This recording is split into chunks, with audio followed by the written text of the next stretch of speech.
Year, women and children in pastoral communities bore the big brunt. Malnutrition rates soared as men moved for long distances with cattle in search for pastures.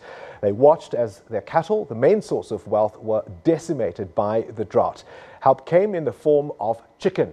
A local non-governmental organization partnered with international agriculture technology company Monsanto and trained the women to rear poultry, which is lifting these pastoral communities from hunger and empowering particularly Maasai women. To mark Women's Day, Sarah Kimani went to Kaji-ado County to see how these women are boosting family incomes through poultry.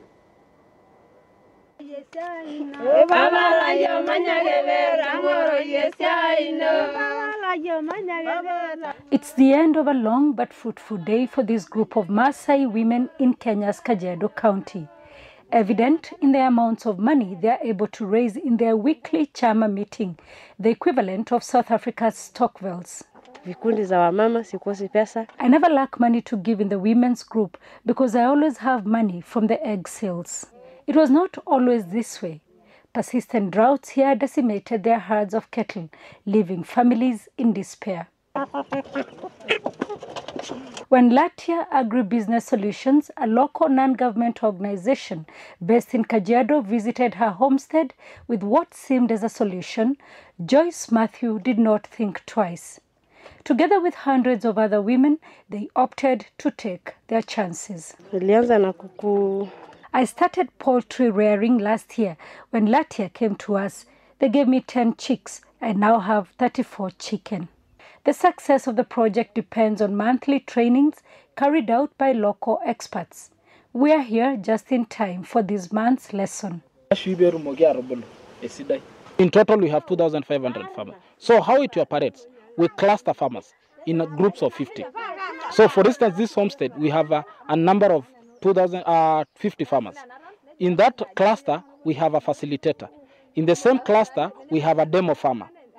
So those two are very key to us. So we take the facilitator for training, a 1-week training, and being follow up again on the village level. We come again, we train them on a weekly basis or monthly basis. This group that we have visited started rearing chicken last year at the height of the drought. They now admit this came in as a cushion against the dry spell that killed thousands of livestock across the country. You know, the availability of milk is dependent on the climate. When the drought strikes, we are forced to move with the animals in search of pastures. You cannot move with chicken.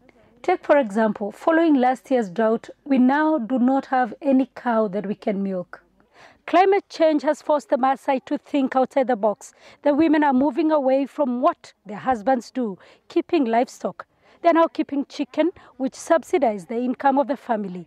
Until she started rearing chicken, Faith Ken, like many women here in Kaji-ado, did beadwork. It has changed my family because buying food, I use the money for the eggs, clothes, even school fees for my children. Using the eggs.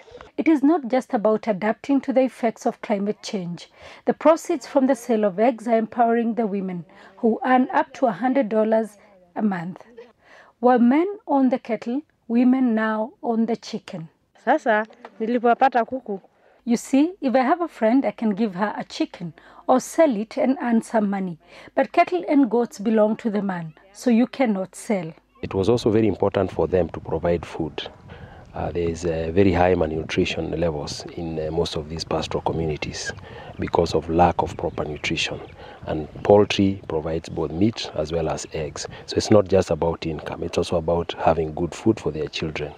9 years since the project began, thousands of women have benefited.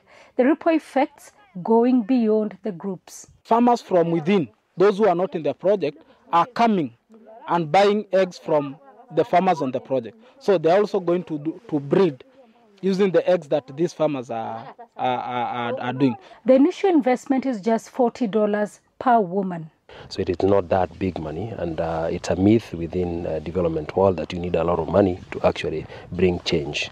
4,000 shillings, and you can pull a family out of poverty through this enterprise. In many homesteads that we visited, the cattle sheds are still empty. It will be years before these pastoral communities can recover from last year's drought. But those who have chicken know this time they will not have to stretch out the begging bowl for relief food. Sarah Kimani, SABC News in Kaji-ado County, Kenya.